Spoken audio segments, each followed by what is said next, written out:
Quería compartir contigo también en esta tarde es qué modelo de misión tenemos o qué visión tenemos acerca de las misiones. ¿Cómo vemos nosotros las misiones? ¿Qué importancia tiene las misiones en la iglesia? ¿Cómo es nuestro corazón? ¿Nuestro corazón es un corazón misionero o es un corazón eclesial nada más? Estamos aquí en la iglesia y ya está. Y vamos a ver hoy tres modelos de creyentes o de iglesia en cuanto a su manera de ver las misiones. Nos vamos espero que nos podamos identificar con uno, por lo menos, con otro como dato, pero con uno que nos podamos identificar. ¿Qué modelo tenemos de misiones? Y como creyente individual, aparte de iglesia, ¿con qué modelo me puedo yo quedar? ¿Sabéis? Cuando hablo con gente, a mí me sorprende mucho ver gente creyente en la iglesia. Me sorprende mucho ver que hay muchísimos creyentes que piensan que las misiones parten del Nuevo Testamento. Hay creyentes que piensan que las misiones parten del tiempo de Jesús, pero especialmente a través del libro de los Hechos. Y especialmente a través de la obra del apóstol Pablo y de todos los discípulos. Y me sorprende ver creyentes que llevan años que creen que las misiones salen solamente del plan de Dios en el Nuevo Testamento, cuando no es cierto eso. Las misiones están en el corazón de Dios desde siempre, desde Abraham está el corazón de Dios en las misiones. En el Antiguo Testamento hay un montón de ejemplos, un montón de situaciones en las que vemos también el corazón misionero de Dios hacia otro país. Uno de esos ejemplos que encontramos, lo encontramos en el libro de Jonás. Venid conmigo a Jonás, al capítulo 1, versículo 1 al 3. Jonás, capítulo 1, versículo 1 al 3, que dice: vino palabra de Jehová a Jonás, hijo de Amitai, diciendo: levántate y ve a Nínive, aquella gran ciudad, y pregona contra ella, porque ha subido su maldad delante de mí.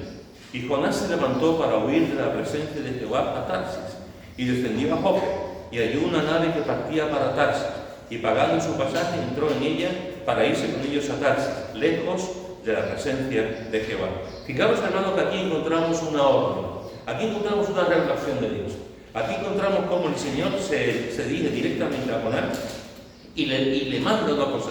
¿Por qué se dirige a Jonás? Ni la menor idea. ¿Por qué no piensa en otra persona? No lo sabemos. El caso es que Dios se revela a Jonás y le da una orden. Esa orden es: levántate y ve a Nínive. Es clara, la orden es clara, es taxativa. La orden no tiene que hacer un rompecabezas y tiene que llamar a mucha gente para decirle qué me quiere decir el Señor. Es muy clara: levántate y ve a Nínive. ¿Por qué? Aquella gran ciudad, y pregona contra ella, porque ha subido su maldad delante de mí. El Señor está en el cielo, el Señor está en su trono, el Señor lo contempla todo, el Señor lo ve todo, y está viendo aquel puntito en la tierra, aquel sitio alejado, y está viendo a esta ciudad, a Nínive, a esos ninivitas, y está viendo que esa ciudad cada vez está consumiéndose más en el pecado. Esa ciudad cada vez está más destruida por el pecado. Esa ciudad cada vez está más corrompida, como en el tiempo pasado fue con Sodoma y con Gomorra y con las ciudades de la llanura y con la propia gente de otros pueblos. Y Jesús, el Señor está ahí en su trono, está viendo a esta gente, está viendo a este pueblo, está viendo a estas personas que cada vez están peor. Y el Señor dice: voy a mandarles a alguien a predicarles.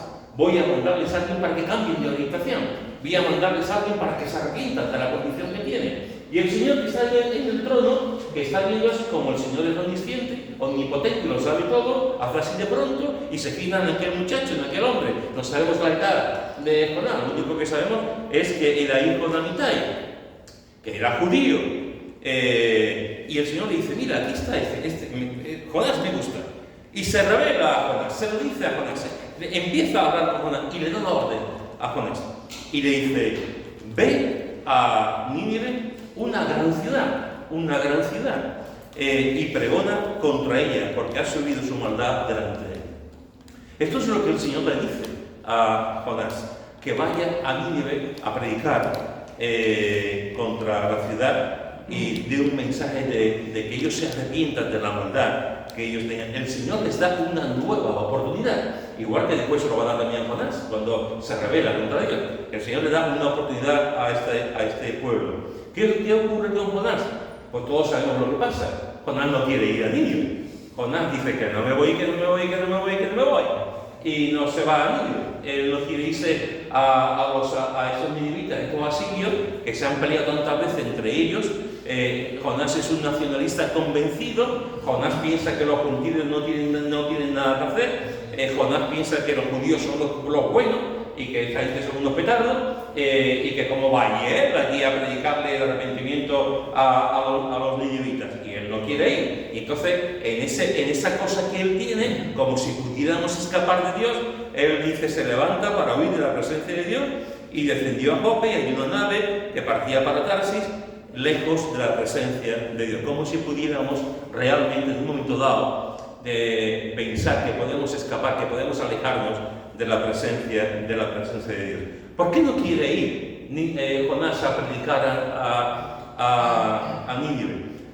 Posiblemente por esa razón que he dicho antes, posiblemente porque era un judío convencido que muchos judíos odiaban a los gentiles y no quería compartir su Dios con el Dios de los gentiles, posiblemente por su nacionalismo. Los nacionalismos nunca traen cosas buenas, casi siempre traen cosas malas.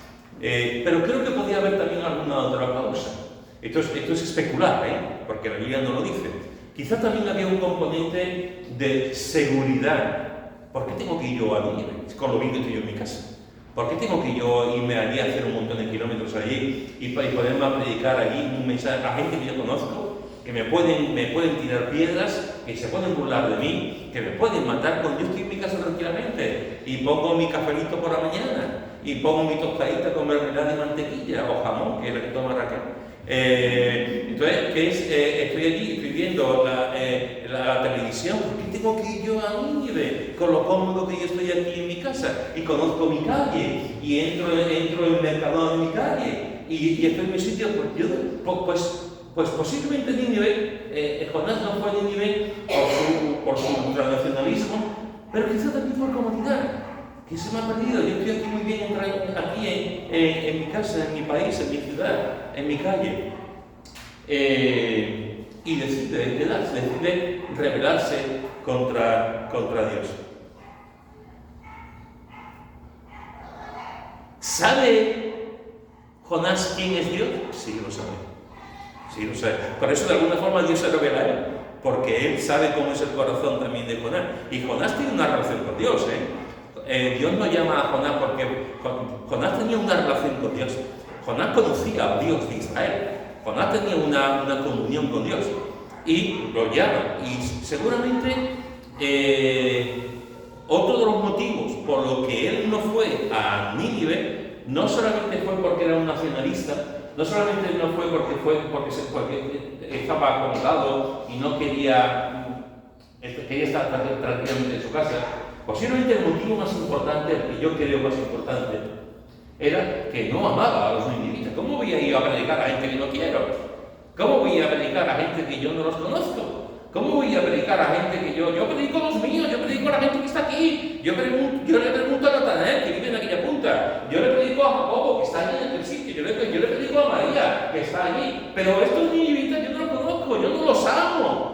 ¿Por qué voy a ir yo allí a predicar un mensaje que Dios me da cuando yo allí ni chicha ni limonada, ni yo sé cómo se llama, ni sé lo que hago? Yo no los quiero, yo no los amo. Quizás fue un poquito de todo esto.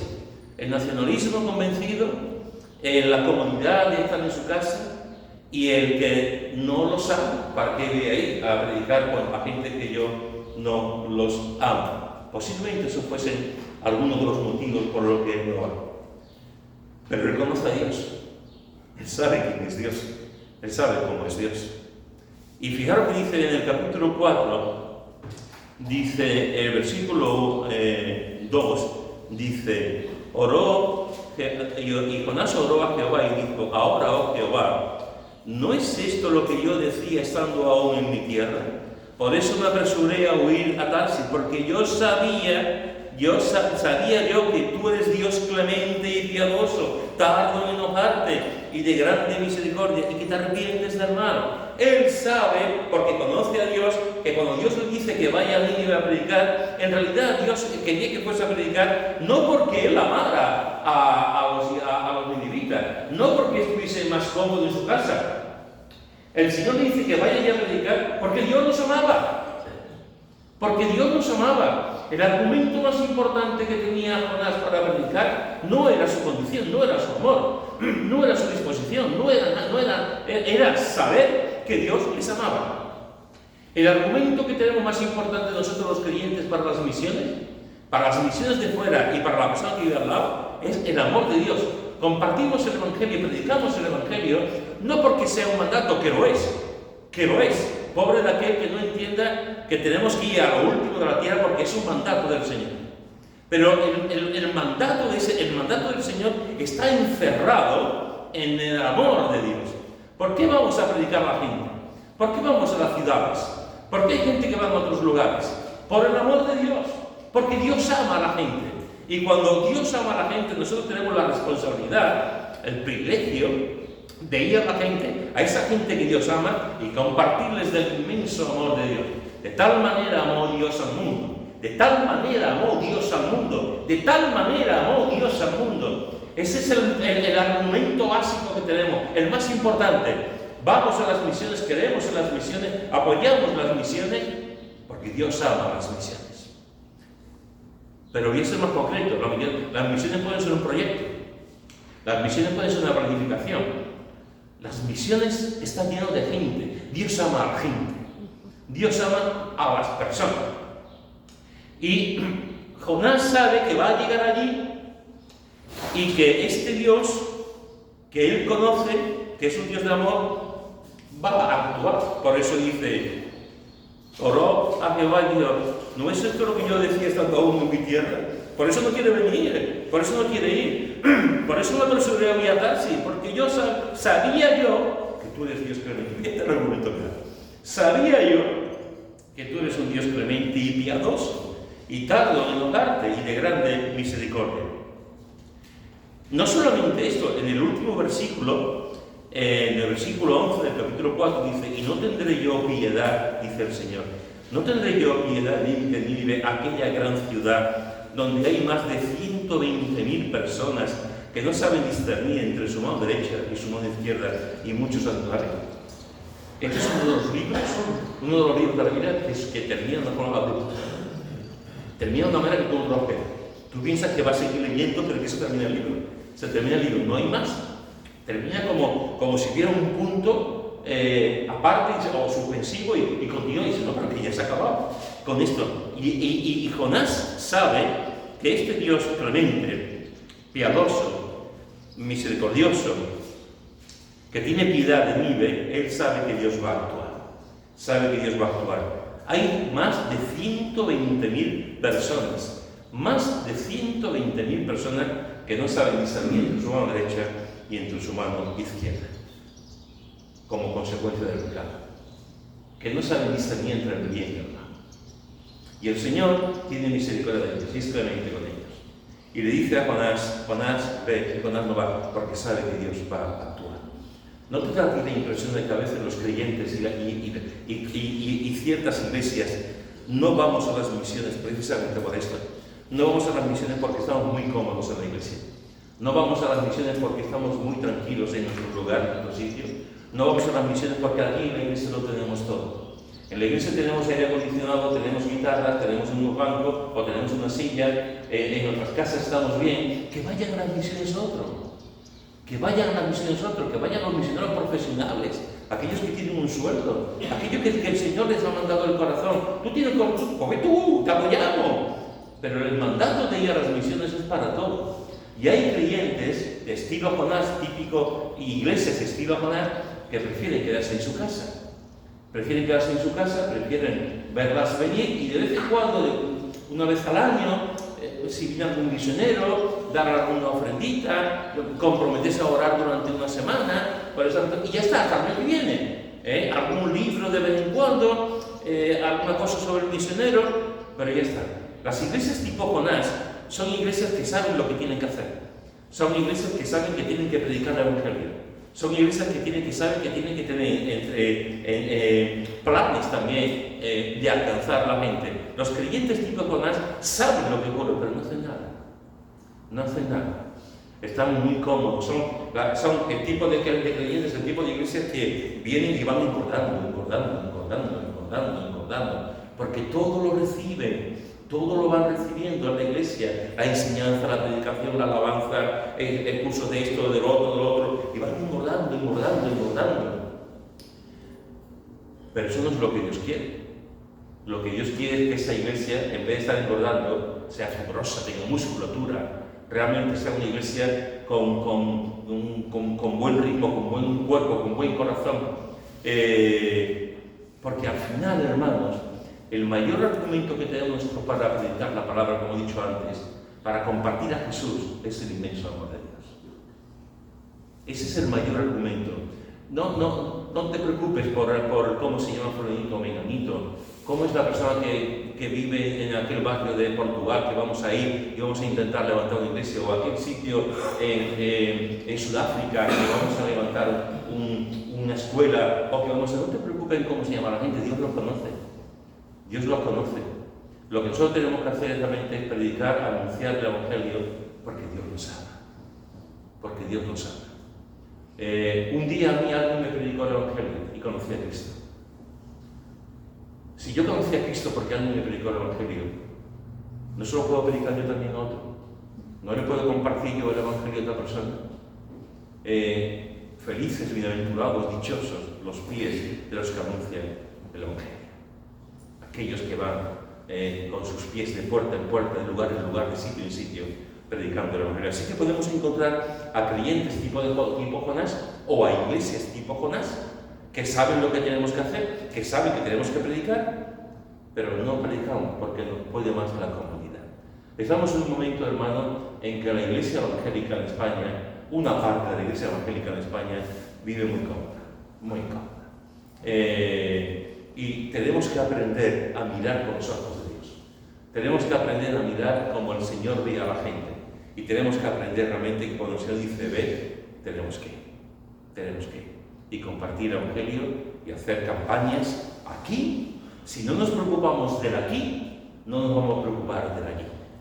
Tenemos que hacer campañas, actuar, etcétera, y compartir el Evangelio. Así que te muestro un primer retrato. Ese retrato es el retrato de Jonás. Jonás sabía lo que tenía que hacer, pero no lo hizo, no quiso hacerlo, porque sabía que al final la gente se iba a repetir. Esto es el colmo de Jonás, esto es el colmo. Yo alguna vez digo que es el único predicador que yo conozco que se enfadó porque tenía éxito. Es el único predicador que yo conozco que se enfadó porque la gente le hizo caso. Él dio un mensaje de arrepentimiento. Cualquier predicador, yo voy a Nínive, predico, y 120.000 personas, y con el rey por primero se arrepiente, vamos, y me di beso por todas partes. Y wow, Señor, cómo me ha usado, vamos, de forma tremenda. Y este va y se quiere morir. ¿Por qué? Porque no entendía cómo Dios podía amarnos a él, al enemigo público número 1 de Israel. Pero Dios los amaba. Igual que ama cualquier lugar, cualquier sitio, cualquier país. Vamos a otro modelo. Ven conmigo a Hechos,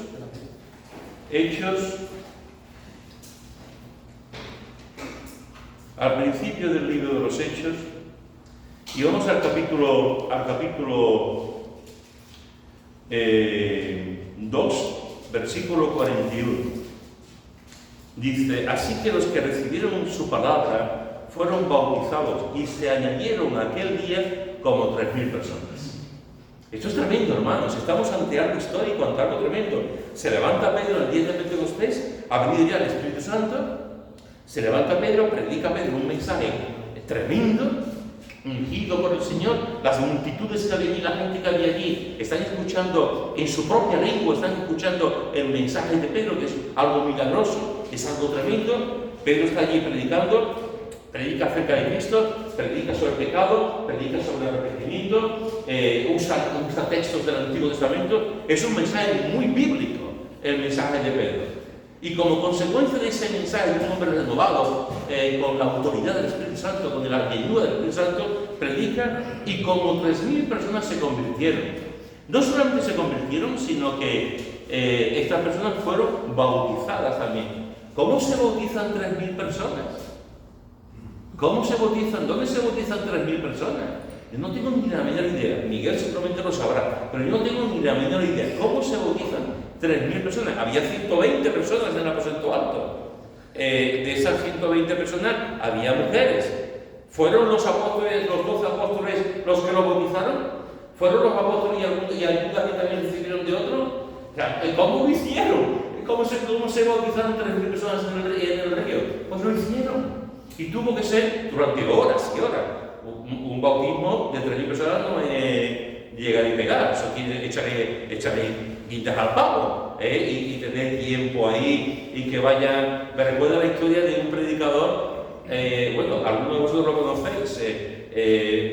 Pablo y Raquel han estado muchas veces y él también en la Iglesia de Cristo. Manolo Salvador, que ha sido durante muchísimos años el pastor de la Iglesia de Cristo, que ya está jubilado en Nueva York, él me contó un día, hace ya muchos años, me contó que fue a Estados Unidos, que le hicieron una gira por varias iglesias para predicar. Y él estaba levantando un proyecto también para la iglesia, en fin, estuve allí, predicó en una iglesia de 3.000 o 4.000 personas. Y creo que fue en Texas, me parece que fue en Texas, no estoy muy seguro. Y predicó allí, y como de la manera que nosotros hablamos, ¿no? Cuando terminó la predicación, dijo: bueno, hermano, me gustaría saludaros, me gustaría saludaros uno a uno, y bueno, dice, pero es una forma de hablar, es una forma de decir, te veo mañana, y tú sabes cómo te vas a ver mañana. Cuando nos vemos a tomar un café, y sabes que no vas a tomar un café hasta dentro de 20 años. Es una manera, y los que estaban allí, la iglesia, entendió que le quería dar la mano uno por uno a los 3.000, o a los 4.000 que estaban allí. Entonces, cuando termina el culto, se acerca un hermano, el pastor de la iglesia, y dice que se va a hacer una cola porque todo el mundo te va a dar la mano. Entonces, y estuvo allí uno por uno, parecía el papa, no sé, o el rey, uno por uno, dándole la mano. No sé cuántas horas estaría allí, pero 3 o 4 personas allí en cola, que también los pobres días, vaya también el pastor este español que más hay, el tipo como está aquí, ahí dándole la mano. Cuando me lo contó, los dos empezamos a reír, fue literal, pues. Imaginaros ahí todos estos bautismos, esas 3.000 personas allí bautizándose, que tuvo que ser realmente tremendo. Y comienza la iglesia, y hay 3.000 personas que conocen a Cristo, y empiezan a reunirse. Y si tú vas un poquito más adelante, tú verás que se convirtieron como 5.000. Pasan de 3.000 y se convirtieron en 5.000. Y tú dices, 3.000 y 5.000, 8.000. En una ciudad como Jerusalén se convirtieron 5.000. Y después tú vas más adelante y tú ves que incluso los sacerdotes se convertían y conocían a Cristo. Y vas más adelante y ves que mucha gente se acercaba y conocía a Cristo. Y estás viendo que durante un tiempo, una serie de años, la iglesia en Jerusalén iba creciendo. Y iba creciendo, y la gente se convertía, y se reunían entre ellos en las casas, iban al templo, predicaban todos los días en Jerusalén. El Señor estaba haciendo cosas maravillosas. Había gente que eran pobres y se vendían las cosas para que le pudiese ayudar. La gente vendía sus heredades, sus propiedades, para ayudar al hermano más necesitado. Era precioso, era tremendo. Pero el Señor les dijo: id a Jerusalén. Muy bien, aquí estamos en Jerusalén. Llevamos un montón de años en Jerusalén. Hay mucha gente que se está convirtiendo. Gloria a Dios, gloria a Dios. Bien. Pero el Señor solamente le dijo ir a Jerusalén. El Señor le dijo: ¿y a dónde? Y antes de todo el mundo. Amén. Judea, Samaria, hasta lo último de la tierra. ¿Lo hicieron? No. No lo hicieron. Se quedaron en Jerusalén. ¿Por qué? Porque estaba muy bien. Estaba muy bien. La gente estaba: ¿para qué me voy yo a otros sitios aquí? Estamos aquí en la calle Lepe, estamos en la negrilla. Y toda la negrilla viene aquí. Y los domingos no cabemos. Y hacemos 7 cultos. Porque la gente: ¿para qué vamos a ir a otro sitio? Con lo bien que estamos aquí. Pues eso fue lo que le pasó a ellos. Murieron de éxito. de éxito también, igual que pasó pero de otra manera. Allí la gente se convertía, un montón de gente conocieron a Cristo, algo maravilloso, pero no fueron al después, a Judea, a Samaria, hasta el último de la tierra, no fueron, se quedaron allí. Y claro, tenemos un Dios que cumple su palabra. Tenemos un Dios que dice, muy bien, lo estáis haciendo muy bien aquí, pero es que no estáis yendo aquí. Y yo os he dicho que tenéis que ir para allá. Y no pares. ¿Qué ocurrió? Lo que todos sabéis. Vino una persecución. Y la persecución fue atroz, La persecución fue atroz, encabezada por un joven muchacho que estaba a los pies de Esteban, que tomó mucho ritmo en esa persecución, que se llama Saulo. Y los judíos comenzaron a perseguir a los cristianos. Y los cristianos fueron esparcidos por todas partes. Y conforme iban yendo, iban predicando. Ahora sí hicieron caso. El Señor les dijo, quiero que prediquéis, quiero que vayáis a todas las ciudades, a todos los lugares, Judea, Samaria, hasta el último de la tierra. Se quedaron allí porque la gente se convirtieron, estaban, las reuniones eran preciosas, de alabanza, y predicaban, y la gente conocía a Cristo, y se bautizaban. Es que Dios era tremendo. Pero no miraron más allá, porque estaban mirando aquí. No miraron más, no le hicieron caso al mandato de Jesús, y se quedaron ahí. Y el Señor les dijo, si no vais por amor, vais a tener que ir de otra manera. Si no vais sonriendo, vais a tener que ir de otra manera. Si no vais con alegría, vais a tener que ir de otra manera. Y fueron.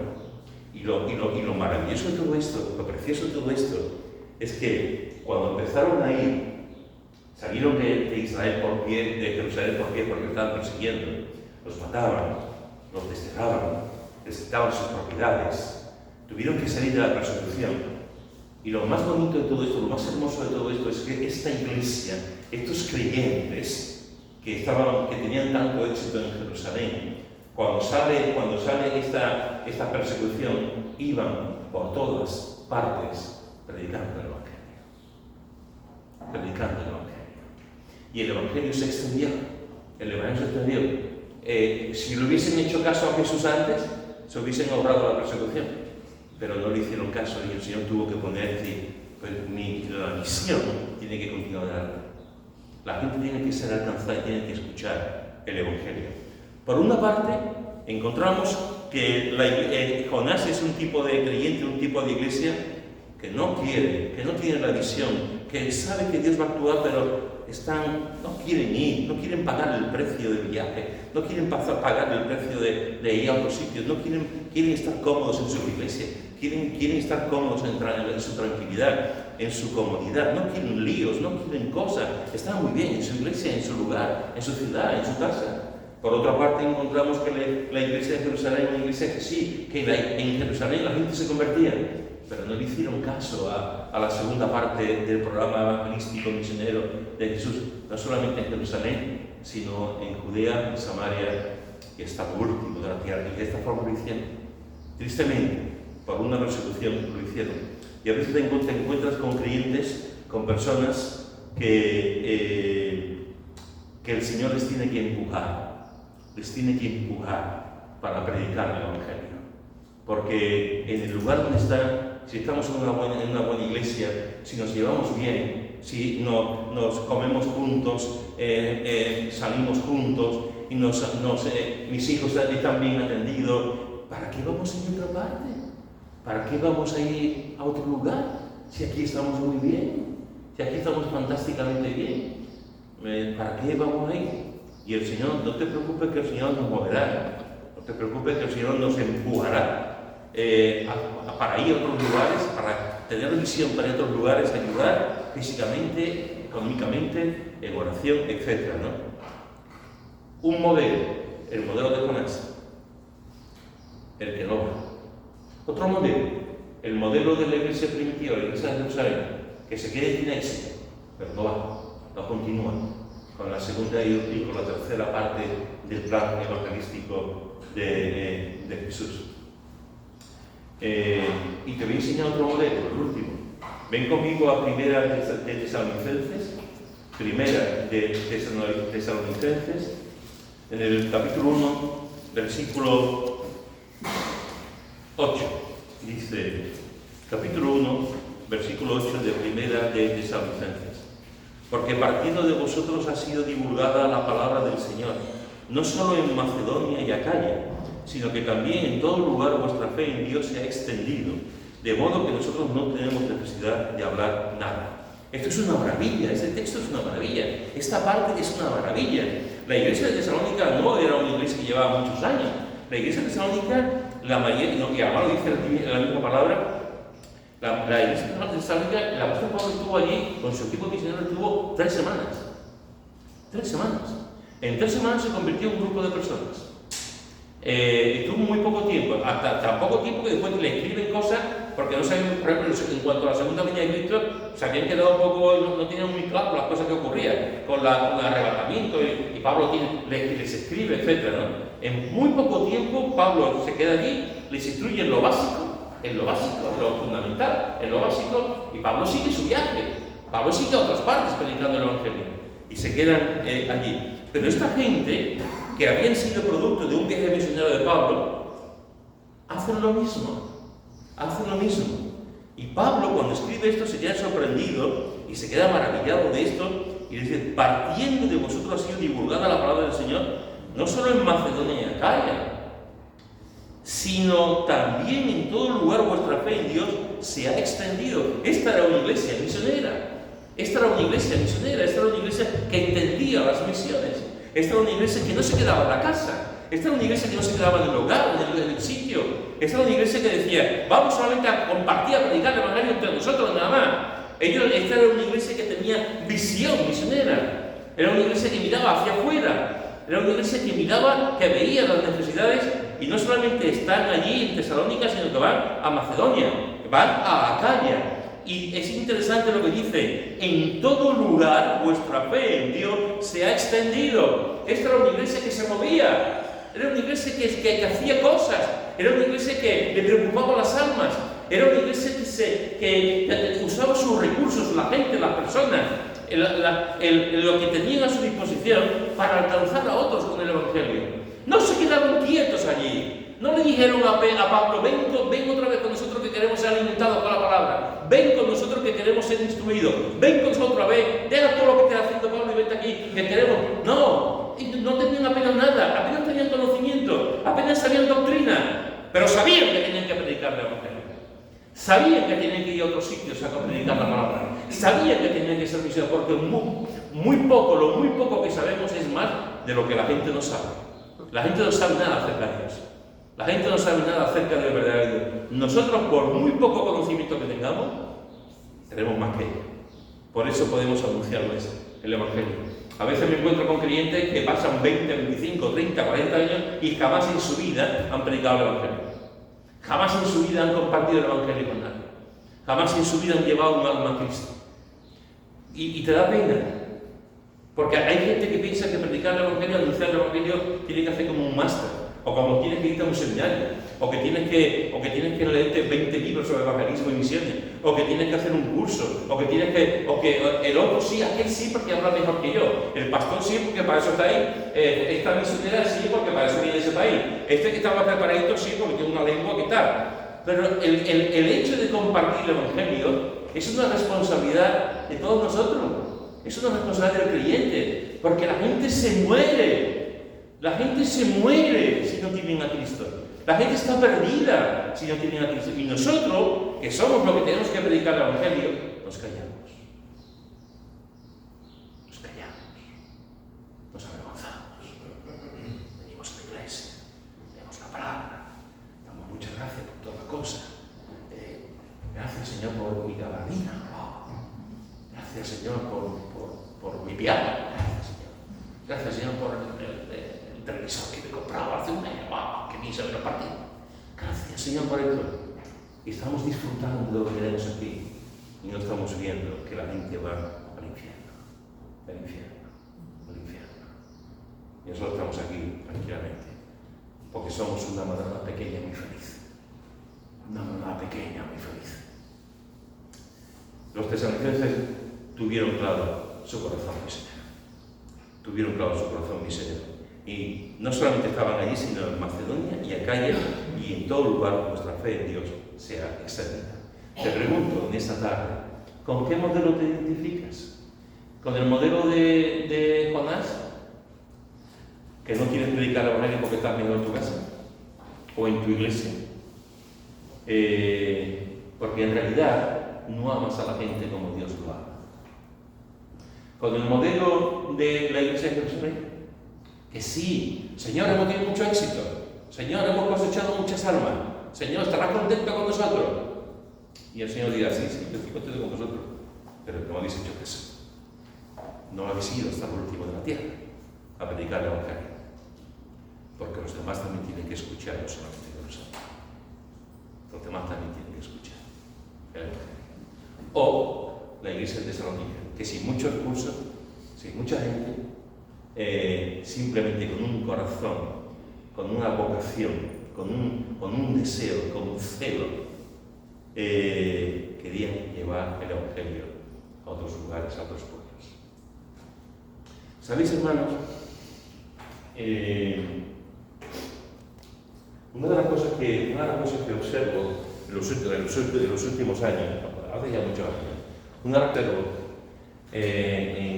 en las iglesias, es que yo di gracias al Señor por los retiros y los campamentos. Doy gracias al Señor por los retiros, por los campamentos de familia, campamentos adolescentes, campamentos de jóvenes, los retiros en las iglesias. Eso es una maravilla, una maravilla. Yo mismo he participado muchísimas veces en campamentos de jóvenes y adolescentes, predicando, en campamentos de niños, retiros de iglesia. Lo que Dios hace en los retiros y los campamentos es una maravilla, una bendición. Pero ¿sabéis una cosa? Observo en los últimos años que casi nadie va a un viaje misionero, que casi nadie va a una campaña evangelística. Y no me refiero solamente a los jóvenes, estoy hablando de manera general. Si tú preguntas en una iglesia, ¿cuántos de la iglesia han ido este verano o tienen planificado ir a un campamento? Y tú verás que hay gente que se levanta la mano. Mira, muy bien. Tú preguntas, ¿cuántos están pensando en hacer un viaje misionero, aunque sea de corto plazo, que sea de una semana, unos 15 días, y que las vacaciones en agosto o en julio, esas vacaciones, en vez de ir a un retiro, a un campamento, o irte de vacaciones, esos 15 días lo usas para irte a un viaje misionero, o a una campaña evangelística en Zaragoza, o en Castellón, o en Córdoba. Y la mayoría de la gente no levanta la mano, porque nunca lo han hecho. La primera vez que yo fui a una campaña evangelística fue un montón. Yo llevaba un año y pico de convertido. Creo que Pepe también, no sé si Pepe también fue, que fuimos con, no recuerdo si estaba Pepe. Yo fui a... ¿A cuál? Yo a Montero fuimos antes, y al año te llamamos porque la iglesia tenía problemas. Vale. A que ya me llamaron para la iglesia tenía problemas, cuando que empecé bien. Que bueno, siempre me entiendo más o menos lo que yo. Entonces, resulta que es verdad, ahora que tú lo estás diciendo, que así fue. Había un misionero que era alemán, el misionero allí en Montoro, y le decíamos el pastor alemán. El pastor alemán, que por cierto sigue, el hombre ya está ya muy mayor, Juan Benroy, un hombre de Dios, Y allí estábamos allí con un montón de calor, y allí intentando arreglar el tema allí. Con la gente. Pues yo participé ahí, en la medida en que ha dicho Pablo, intentando poner Pepe, intentando poner un poquito de paz. Recuerdo que yo participé también en la campaña en Coria del Río. Y yo me iba en autobús desde Sevilla hasta Coria para participar en la campaña hoy en día en la iglesia. Pero cuando yo tenía 18 y 19 años, fue cuando comenzó la campaña con la Liga de Testamento de Bolsillo. Y yo iba allí. He ido en Osuna. En Osuna se hizo una campaña en Osuna, Lara todavía no estaba, se hizo una campaña en Osuna y yo fui a vivir durante 15 días a un hostal. Yo hice allí, a un hostal en Osuna, Y Charlie venía a trabajar todos los días desde Osuna, se levantaba temprano, venía acá y después por la tarde se iba para allá durante esos 15 días y ahí estábamos haciendo una campaña. La idea era fundar una iglesia, no se consiguió, en Coria sí, en Osuna no. O sea, y yo, que he estado en un montón de campamentos, he estado en un montón de retiros, tengo que deciros que yo doy, como he dicho, doy gracias al Señor por esos retiros, esos campamentos. Nosotros vamos a tener dentro de poco, en noviembre creo que vamos a tener un retiro también. Apúntate a los retiros, sí. Apúntate a los campamentos, sí. Apúntate a la misión imposible, sí. Apúntate a todas esas cosas, pero ¿por qué no pruebas un día a apuntarte a un viaje misionero? ¿Por qué no pruebas un día a ir ahorrando durante un año para el año que viene tener un dinerito ahorrado? Y los viajes misioneros que organiza la FIA, aquí tenemos una hermana que está en el departamento de varias misiones, que si no es la FIA, pues con los bautistas, con quien sea, a un viaje misionero. ¿Por qué no hacemos esa experiencia? ¿Por qué no te apuntas en vez de a un retiro a una campaña evangelística? Que todos los veranos hay. Que todos los veranos hay. Y te digo una cosa. Lo que tú recibes en una campaña evangelística o en un viaje misionero es de un valor incalculable. Incalculable, en todos los sentidos. Yo te reto, te reto a que tú digas, a que tú pienses y digas, oye, ¿por qué no puedo ir con mi esposa a un viaje misionero? ¿Por qué no podemos ahorrar como un grupo de jóvenes, en vez de irnos a pasar un fin de semana a los naranjos, ¿por qué no ahorramos y nos vamos a una campaña evangelística? ¿Por qué no vamos a Macedonia? ¿Por qué no vamos a un país en Hispanoamérica como un viaje misionero? Mi hija estuvo en Sudáfrica, mi hija estuvo en Colombia, Ana Belén, estuvo en 3 o 4 sitios con viaje misionero. Te lo dejo ahí, te dejo eso. Y vuelvo a decir, no estoy pensando solamente en los jóvenes. Los campos misioneros están no solamente hay jóvenes, hay todo tipo de personas. ¿Qué modelo tenemos? ¿Qué modelo tenemos? ¿Qué modelo tienes tú? ¿Con quién te identificas? ¿Con Jonás? ¿Con la iglesia en Jerusalén? ¿O con la iglesia en Tesalónica? A mí, como pastor y como Pedro, como individuo, a mí me gustaría tener el modelo de la iglesia en Tesalónica, vivirla en mis propias entrañas. Pero también me gustaría verlo aquí. Gracias al Señor por el corazón que hay en muchos de vosotros. Gracias por el euro misionero. Gracias por las oraciones. Pero también podemos dar un paso más. También podemos involucrarnos personalmente. Ella muchas veces, Lara, va casi cada año, va a un viaje misionero. ¿Por qué no le decimos, Lara? Estamos en mayo. A lo mejor para este año va a ser muy así. Oye, pero el año que viene, Lara, me voy a comprometer a ir al baño. O ir ¿por qué no? Déjame decir algo un secreto. Lara está loca, Lara no está rollo. Lara está loca por tener gente que la acompañe, gente de nosotros, gente que la acompañe en viajes misioneros de corto plazo. Es un sueño de ella. Algunas veces, alguna hermana de Utrera ha ido, me estoy acordando de alguna en especial, pero ustedes imaginaron que nosotros de la Iglesia de Nueva Vida, imaginaron que el año que viene hay 8, 9, 10 personas que van a un viaje misionero en alguna parte de Europa o de otra parte del mundo, o una campaña evangelística y ayudamos a una iglesia allí local o a levantar una iglesia. ¿Por qué no? ¿Por qué no podemos hacerlo? Ojalá tengamos la visión de la iglesia en Tesalónica y vayamos a calle, a todas partes donde haya necesidad y prediquemos el evangelio. No nos quedemos en casa, no nos quedemos en la iglesia.